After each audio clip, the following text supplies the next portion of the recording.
Най-важната оценка е тази на публиката.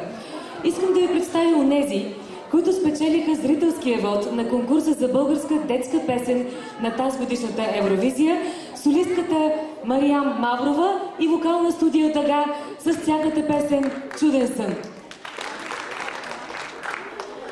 Тази година с почетен знак "Сърцето на София" ще бъде наградена и една ученичка. Това е талантливата 11-класничка Мина Славкова.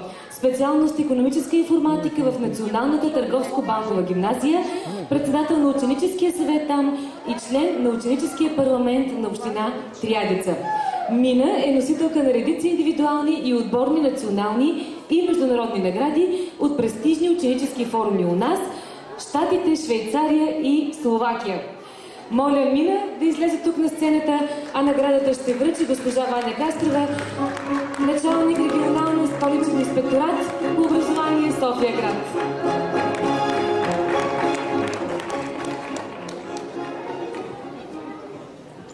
Имам изключителното удоволствие да се радвам на талантите на столичните деца тази вечер. Но още по-голямо удоволствие за мен да връча почетния знак "Сърцето на София" на Мина, която ви уверявам, че лично познавам като изключителен ум, изключителен талант, изключително отговорна млада дама, която представи България поредно на състезанието в Словакия, завоювайки най-високите престижни първи места, индивидуално и отборно, която преди няколко месеца в Съединените американски щати впечатли не само журито, но и всички нас, които присъствахме на поредният международен форум на таланта на децата на света. Пожелавам на Мина, получавайки днес "Сърцето на София", да бъде тази, която след години ще поеме в своето голямо сърце любовта на много хора, оценили нейния талант и ум, ще поеме и бъдещият почетен знак на България.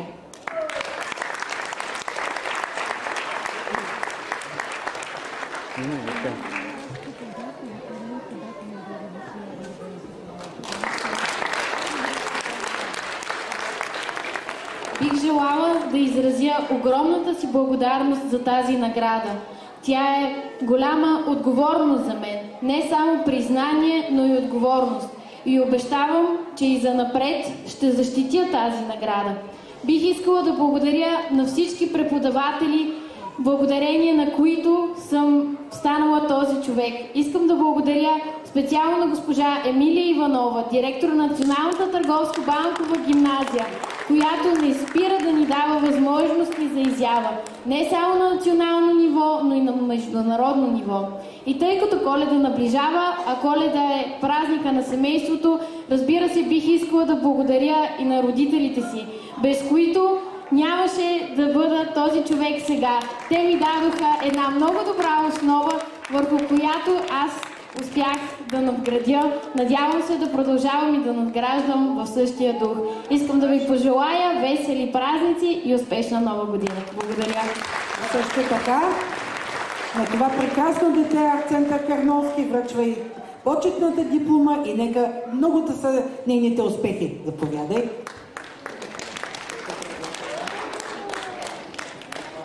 Чудесно дете, Мина, разбира се. Аз само да поздравя моята Минка. Ето тук да станеш така, като кака Мина. Добро дете. А може ли да попитам аз и госпожа Кастрева дали е била от послушните?